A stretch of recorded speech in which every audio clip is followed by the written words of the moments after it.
বালক মুহাম্মদ বনু সাদ গোত্রে অবস্থান করতে থাকলেন।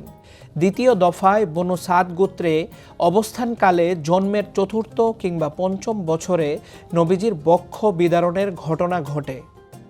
আনাস রাদিয়াল্লাহু তাআলা আনহু থেকে বর্ণিত ঘটনাটি হচ্ছে, একদিন বালক নবীজি সঙ্গী সাথীদের সঙ্গে খেলাধুলা করছিলেন।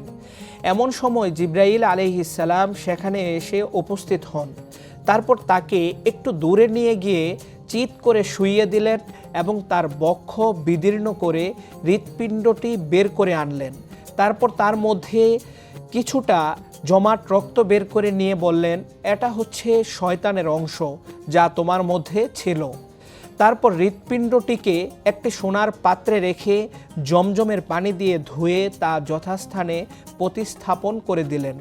এ সময় তার খেলার সাথীরা দৌড়ে গিয়ে হালিমাকে বললেন, মুহাম্মদ নিহত হয়েছেন। হালিমা এবং তার স্বামী অস্থির হয়ে সেখানে উপস্থিত হয়ে নবীজির মুখমণ্ডলে বিষণ্ণ এবং পেরেশানির ছাপ লক্ষ্য করলেন। এ অবস্থার মধ্যে তারা তাকে বাড়িতে নিয়ে এসে তার সেবা যত্ন করলেন। আনাস রাদিয়াল্লাহু তাআলা আনহু বলেন, আমি নবীজির বুকে ওই সেলাইয়ের চিহ্ন দেখেছি।